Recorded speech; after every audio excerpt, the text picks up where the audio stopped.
First Sunday off every month 10 बज चुका है और मैं आपके सामने मौजूद हूं एक नया एपिसोड लेके। और इस बार एपिसोड का नाम है बिलीफ। विजयी भव का ये तीसरा सीरीज है और मैं आपके साथ इस सीरीज में बात करेंगे एक नया चर्चा जहां जिंदगी बदलने के लिए एक नया आयाम तैयार करेगा। आज का टॉपिक बिलीफ सिस्टम। लोग कहते हैं कि सांस की जरूरत है जिंदगी के लिए। मैं कहता हूं सांस और विश्वास ये दोनों जरूरी है जिंदगी के लिए। कोई कहता है बिना सांस आदमी कहां जिंदा रह सकता है।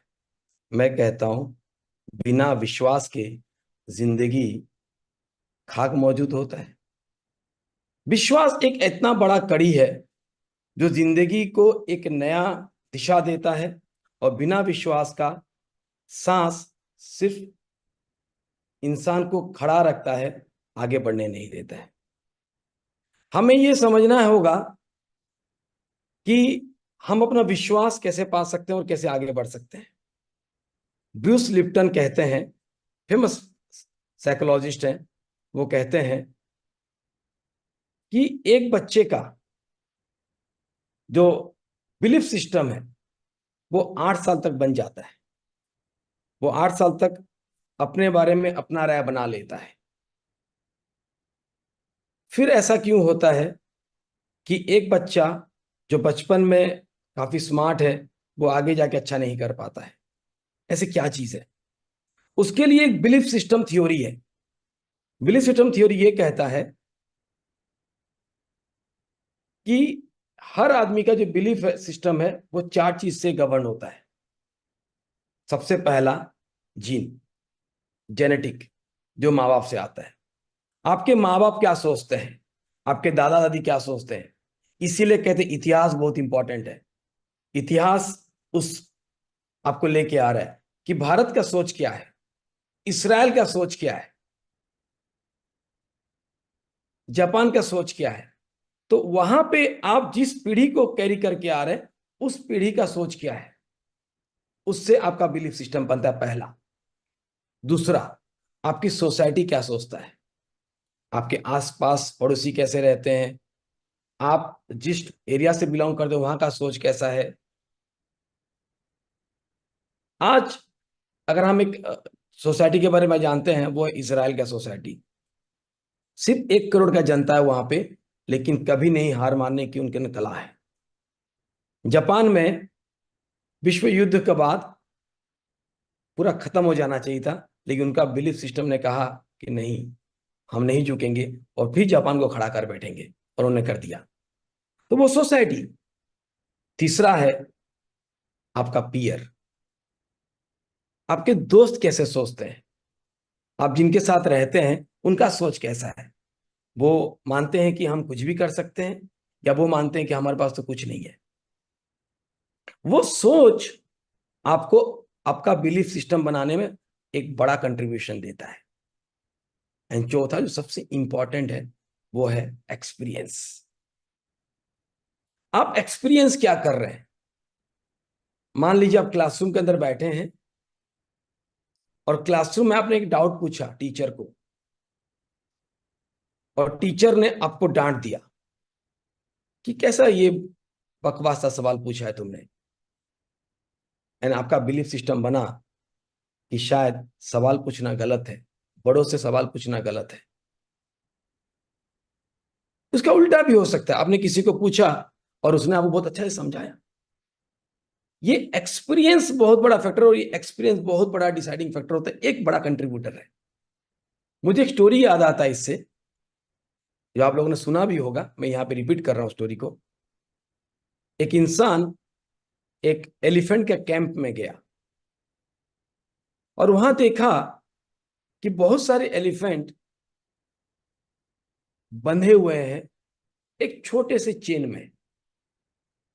उसको बड़ा उत्सुकता हुआ, अरे इतना बड़ा एलिफेंट को आपने इतना छोटा से चेन में बांध के रखा और वो तोड़ के जा नहीं पा रहा है।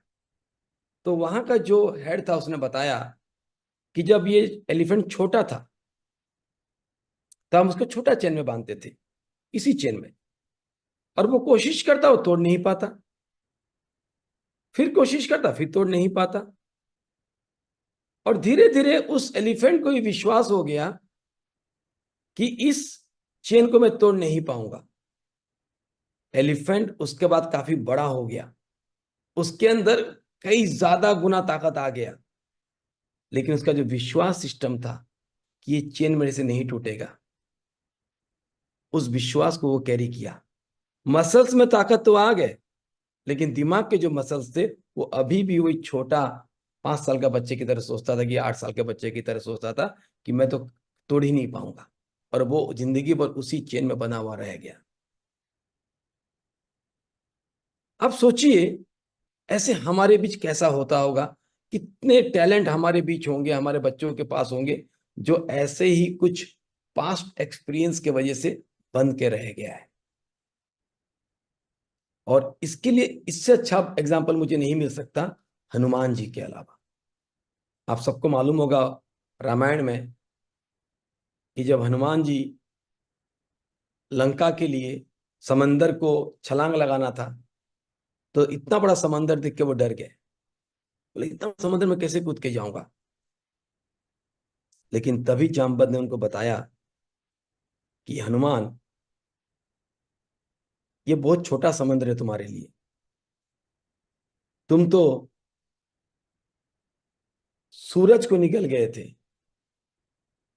तुम तो असुरों के, तुम्हारे नाम से असुरों भय खाते थे, you were so powerful, you can do anything Hanuman, you can do anything. And उनको अपना पुराना चीज याद आया, और धीरे धीरे वो बड़े होते गए, और एक छलांग में समंदर क्रॉस कर गया। This was the biggest example of belief system, कि आपके अंदर बिलीफ है, आपके अंदर विश्वास है, तो आप कुछ भी कर सकते हैं। और फिर रामायण में तो क्या हुआ वो आप सबको पता है। मैं बच्चों में जब देखता हूं कि बहुत सारे टैलेंटेड बच्चे होते हैं, लेकिन उनके अंदर सेल्फ बिलीफ सिस्टम की कमी होती है, उनको अपने पे भरोसा ही नहीं होता है। एक बच्चा क्लास 10 पहुंचते पहुंचते तक उसको क्या पता है नहीं पता, लेकिन एक चीज जरूर पता चल जाता है कि उसको क्या नहीं पता है। उसको क्या पता है उसको नहीं पता, लेकिन क्या नहीं पता, क्या नहीं कर सकता, उसको बता दी जाती है। क्योंकि हमारी एजुकेशन सिस्टम ऐसा बना है, हमारी जो परवरिश ऐसा बना है, हम बच्चे को बता देते हैं क्या क्या नहीं करना है, और क्या क्या तुम नहीं कर सकते, क्या क्या तुम्हें नहीं करना चाहिए। और बच्चा उसी में, उसी जंजीर में जकड़ा हुआ धीरे धीरे बड़ा होता है। मैं जब क्लास में बच्चों से मिलता हूं तो मुझे देख के बड़ा अचंभा होता है कि इतने जबरदस्त टैलेंटेड बच्चे ऐसा कमजोर क्यों हैं। और उसके ऊपर हमने प्रयोग किया। हमने बच्चों को बिलीफ सिस्टम थ्योरी में डाल के बड़े बदलाव करते हुए देखा है। मुझे याद है एक बच्ची जो 39% लाई थी,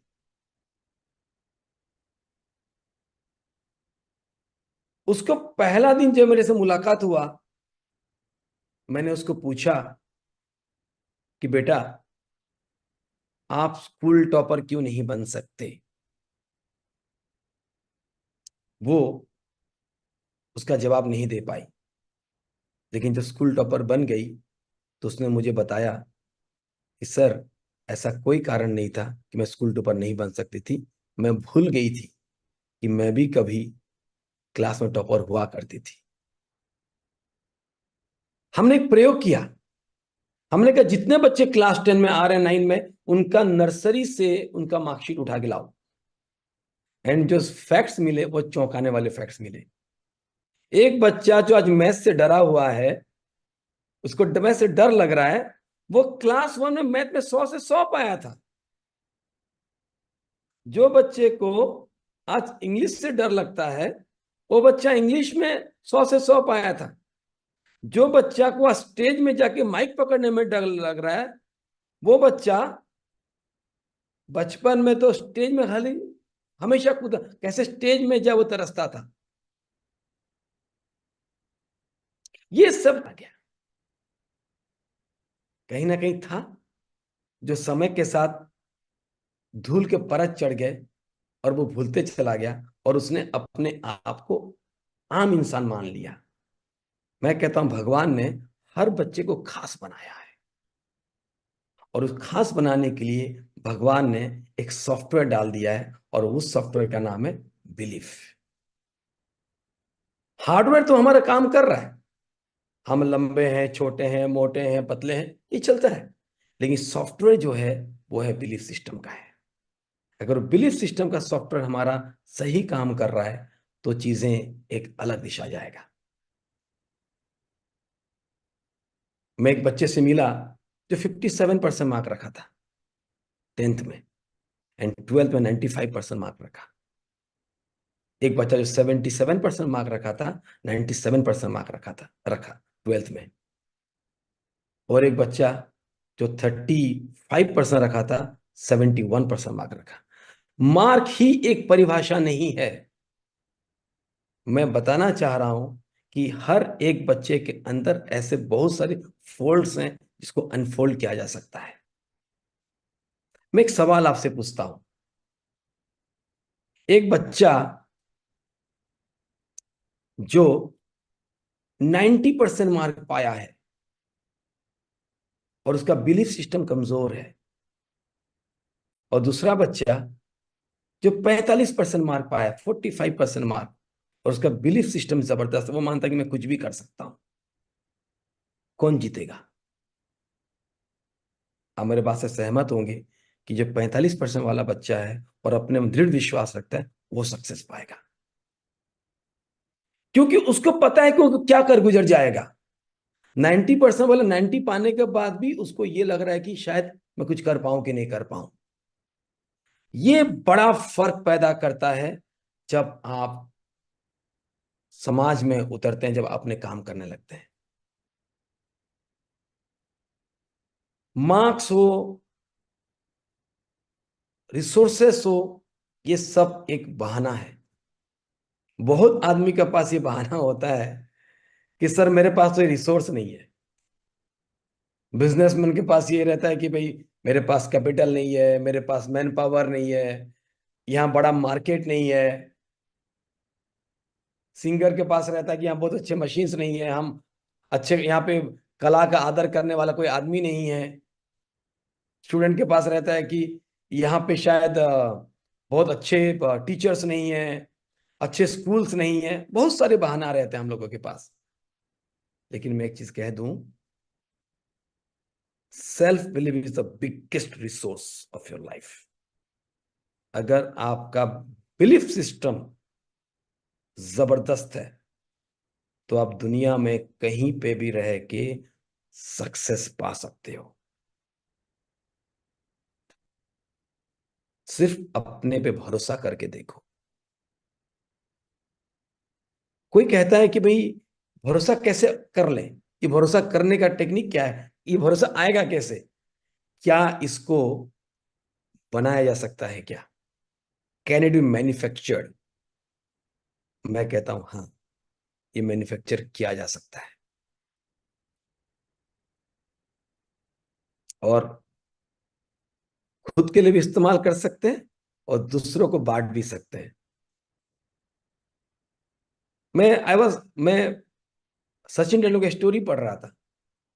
उन्होंने लिखा था कि जब भी मैं बैटिंग करने जाता था, मेरे बैटिंग करने जाने के पहले मेरे बैग में मैंने अपना एक पर्चा रखा था, और उस पर्चे में सब लिखा था कि मैंने कब कितने कितने सेंचुरीज मारे, कब मैंने ऑस्ट्रेलिया का छक्के उड़ा दिए, कब मैंने पाकिस्तान को हराया, ये सारे लिखे थे। और मेरे बैटिंग ऑर्डर आने के पहले मैं उसके ऊपर पढ़ता था, और मुझे अपने सेल्फ कॉन्फिडेंस मिलती थी, सेल्फ बिलीफ सिस्टम मिलती थी, और फिर जाके मैं बैटिंग करता था। बिलीफ सिस्टम को आप वो स्ट्रांगली बना सकते हैं, उसके लिए आपके छोटे छोटे चैलेंजेस लेने पड़ेंगे। आज जैसे मैं पिछले एपिसोड में कहा था, पेरेंट्स लोगों ने बच्चों को बहुत आसान बना दिया है जिंदगी को। तो जिंदगी जब आसान है और कोई डिफिकल्टी चीज फट से आता है, तो बच्चा डर जाता है, उसको लगता है मैं कैसे कर पाऊंगा, और वो हिम्मत हार देता है। उसका बिलीफ सिस्टम कैसे बनेगा? जब तक आप चैलेंजेस को फेस नहीं किए हैं, आपका बिलीफ सिस्टम स्ट्रांग बनेगा ही नहीं। आप जितने केसेस उठा के देख लीजिए इतिहास में, बहुत सारे केसेस मिलेंगे आपको। जो जितना चैलेंजेस अपने लाइफ में फेस किया है, उसका बिलीफ सिस्टम उतना ही स्ट्रांग है। लेकिन इसमें और एक चैलेंज भी है कि हमारा बिलीफ सिस्टम हमें कहां तक जाने के लिए प्रेरित करता है। अभी कुछ दिन पहले मैं बात कर रहा था कि गेंदा का अगर पौधा का बिलीफ सिस्टम है कि मैं 3 फीट बढ़ सकता हूं, तो बहुत सही बिलीफ सिस्टम है, क्योंकि उतना पढ़ना उसके लाजमी है। लेकिन एक बरकत का पेड़ अगर सोचे मैं 3 फीट बढ़ सकता हूं, तो ये एक चिंता का विषय है। जो 30 फीट बढ़ सकता है, वो 3 फीट का अगर सोच रखे, तो ये चिंता का विषय है। हर बच्चा दुनिया में कहीं भी पहुंच सकता है, कहीं भी पहुंच सकता है। एक संबलपुर में पैदा हुआ बच्चा दुनिया में कहीं पे भी जाके अपने आप को साबित कर सकता है। एक गांव में पैदा हुआ बच्चा शहर में जाके डंका बजा सकता है। उसको वो बिलीफ सिस्टम देना पड़ेगा, और इस बिलीफ सिस्टम देने की जिम्मेदारी हमारी है। मैं अगर अपनी बात करूं, मुझे याद है मेरा बचपन। मैं एक बहुत छोटे से गांव में पैदा हुआ, बहुत ही छोटे से, और एकदम एक छोटा सा ओडिया मीडियम स्कूल में पढ़ाई किया मैंने। ओडिया मीडियम स्कूल का टीचिंग को हमेशा मानते हैं कि भाई ये पिछड़ों की स्कूल है। सब नहीं मानते, कुछ मानते हैं, स्पेशली बाहर तो जरूर मानते हैं। तो एक बिलीफ सिस्टम था कि भाई ओडिया मीडियम बच्चे बहुत कुछ कर नहीं पाएंगे, और स्पेशली इंग्लिश मीडियम स्कूल तो बिल्कुल भी नहीं चला सकते। मैं जब दिल्ली गया, तो दिल्ली में लोग मेरे ऊपर अलग अलग टाइप के कॉमेडी करते थे, हंसते थे मेरे ऊपर। उनका बिलीफ था कि उड़ीसा से आया हुआ एक बच्चा क्या कर सकता है। लेकिन मेरा बिलीफ सिस्टम था कि अगर चाहे तो क्या नहीं कर सकते। जब वहां पे जॉब के लिए इंटरव्यू हुआ, सबसे हाईएस्ट रैंकिंग लेके मैं निकला। जब जॉब करने गया जौनपुर में, मेरे पहली कंपनी जौनपुर थी, वहां पे पूरे यूपी के सबसे हाईएस्ट नंबर मैं अचीव किया। क्यों पता है? क्योंकि मैं जब गांव में था, हम चैलेंजेस लेते थे। नदी में तालाब होता था गांव में, तो तालाब में हम जब जाते थे, तो दोस्तों लोग चैलेंज होती थी, कौन पहले जाके, सेंटर होता, सेंटर पॉइंट होता था, सेंटर पॉइंट को कौन छू के आ सकता है। हमें डर नहीं लगता था, और हम जो सेंटर पॉइंट को छूने के लिए ललक होती थी। फिर बोलते थे कौन आगे पहले वापस आएगा। ये छोटे छोटे चैलेंजेस। क्लास 4 ने किसी ने चैलेंज कर दिया कि तुम टॉप 5 में आ सकते हो क्या। क्लास 5 ने किसी ने चैलेंज कर दिया, आप टॉप 3 में आ सकते हो क्या। किसी ने कहा फर्स्ट हो सकते हो क्या। ये छोटे छोटे चैलेंजेस ने आज मुझे यहाँ पे खड़ा करके यहाँ पहुंचा है। हम अपने बच्चे को कैसा परवरिश दे रहे हैं? हम उसके लिए सारे सुविधा बना दे रहे हैं, या उसके लाइफ को टफ बना रहे हैं? हम अपने बच्चे को कितने बार कोई एक आश्रम में भेजते हैं कि जाओ वहां पे आप 8 दिन रह के आओ, लाइफ चैलेंजेस क्या देख के आओ। हम लाइफ में कितने बार अपने बच्चों को बताते हैं कि अपने खुद के मेहनत से चीजों को अचीव करना दिखाओ। क्योंकि बच्चा जब तक करेगा नहीं तब तक उसके अंदर सेल्फ बिलीफ पैदा नहीं होगा। जब तक बच्चा गिरेगा नहीं तब तक उसका सेल्फ बिलीफ पैदा नहीं होगा। मुझे याद है एक बच्चा शायद पुणे में, उसने अपने बॉस को छुट्टी मांगा, उसके बॉस ने छुट्टी मना कर दिया और उसने सुसाइड कर लिया। यस, पेपर में निकला था ये। आपको लग रहा होगा कि ये क्या बात हुई, लेकिन वो अपने अपने लाइफ में कभी ना सुना ही नहीं था उसने, हमेशा हाँ सुना है। आज हम अपने बच्चों को सक्सेसफुल करने के लिए तत्पर हैं, पागल हैं। हम चाहते हैं हमारा बच्चा सक्सेसफुल हो जाए, लेकिन कभी हमने उसको फेलियर से लड़ना सिखाया क्या? मैं कहता हूं सक्सेस होने से ज्यादा, सक्सेसफुल कैसे होना वो बताने से ज्यादा इंपॉर्टेंट है कि बच्चे को ये बताएं कि फेलियर से कैसा लड़ना है। जिस दिन फेलियर से लड़ना हम सीख जाएंगे तो हम जिंदगी में बहुत कुछ बच्चे से करवा सकते हैं। मैं जब बच्चों से मिलता हूं, उन बच्चों में मैं पाता हूं कि जो स्कूल सिस्टम है